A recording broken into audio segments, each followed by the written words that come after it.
स्वाति, क्या आपने आज की ई इनवॉइसिंग प्रोसेस कंप्लीट कर दिया है?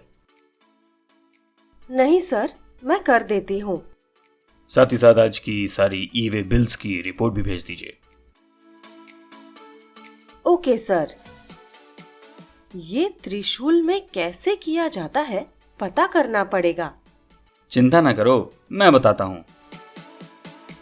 अब हम ई इनवॉइसिंग प्रोसेस के बारे में जानेंगे, जिसमें हम इंपोर्ट एक्सपोर्ट एवं गवर्नमेंट पोर्टल पर अपलोड कैसे करते हैं समझेंगे। अभी हम बिलिंग के बाद ई इनवॉइस एक्सपोर्ट को ध्यान से समझेंगे। इसके लिए रिपोर्ट मॉड्यूल के ई इनवॉइस सब मॉड्यूल में जाकर एक्सपोर्ट पर क्लिक करेंगे। एक्सपोर्ट टैब पर क्लिक करते ही हमें यह स्क्रीन दिखेगी। इस स्क्रीन पर ऐड बटन पर क्लिक करेंगे। ऐड बटन पर क्लिक करने से हमें यह स्क्रीन दिखेगी। यहां पर सर्च बटन को क्लिक करेंगे। सर्च बटन पर क्लिक करने से हमें यह स्क्रीन दिखेगी, जहां पर इन पैरामीटर्स को फिलअप करना पड़ेगा।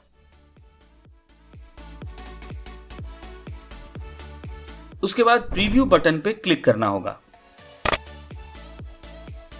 प्रीव्यू बटन पे क्लिक करने से हमें यह स्क्रीन दिखेगी।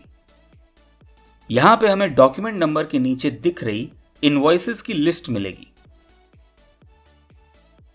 इन इनवॉइसेस को सिलेक्ट करके जेनरेट बटन पे क्लिक करना होगा। जेनरेट बटन पर क्लिक करने के बाद हमें यह स्क्रीन दिखेगी। इस स्क्रीन में जेनरेट जेसन हाइपरलिंक पर क्लिक करेंगे। जेनरेट जेसन हाइपरलिंक पे क्लिक करते ही ई इनवॉइस की जेसन फाइल डाउनलोड होगी।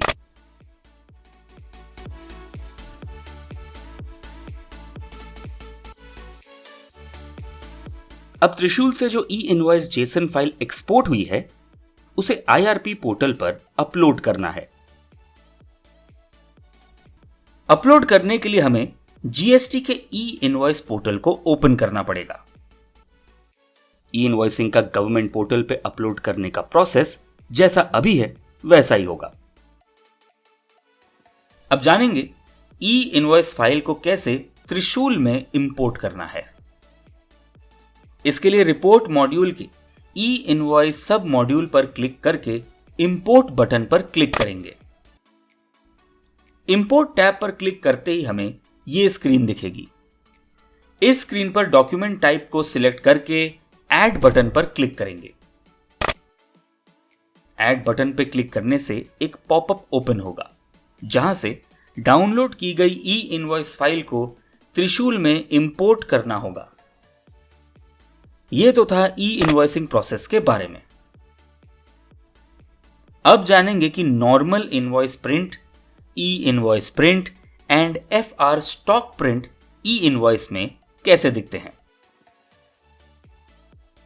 जैसे ही हम गवर्नमेंट पोर्टल से डाउनलोडेड फाइल को त्रिशूल में इंपोर्ट करते हैं, तो आईआरएन नंबर और क्यूआर कोड जनरेट हो जाएगा और प्रिंट करने पर दिखाई भी देगा। लेकिन नॉर्मल इनवॉइस में आईआरएन नंबर और क्यूआर कोड दिखाई नहीं देगा। इसके साथ साथ ई इनवॉइस में फ्री क्वांटिटी कॉलम में अपडेट होगा। अभी हम ई इनवॉइस कैंसलेशन के बारे में जानेंगे। ई इनवॉइस कैंसलेशन की प्रोसेस अब जैसा है वैसा ही होगा। ई इनवॉइस कैंसिल करने के लिए आईआरपी में दो ऑप्शंस हैं। पहला, एक समय पर एक ही इनवॉइस कैंसिल करने का ऑप्शन। यहां आईआरपी में लॉगिन करके एक्नॉलेजमेंट नंबर या आईआरएन को एंटर करना पड़ेगा। याद रहे, कोई भी आईआरएन उसकी जनरेशन के 24 घंटे के अंदर ही कैंसिल किया जा सकता है। दूसरा, मल्टीपल इनवॉइसेस के लिए बल्क आईआरएन कैंसिलेशन टूल्स को डाउनलोड करें। यह ई इनवॉइस पोर्टल के हेल्प ऑप्शन में दिखेगा। अब हम जानेंगे कि ई वे बिल की रिपोर्ट को कैसे जनरेट किया जाता है। रिपोर्टिंग मॉड्यूल को सिलेक्ट करने से हमें ये स्क्रीन दिखेगी। इस स्क्रीन पर अदर्स टैब पे क्लिक करें।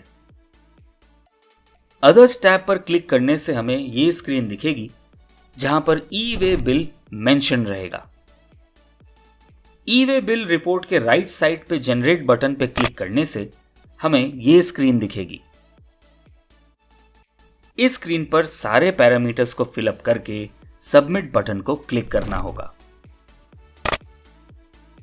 सबमिट बटन पर क्लिक करने के बाद ई वे बिल की रिपोर्ट जनरेट हो जाएगी।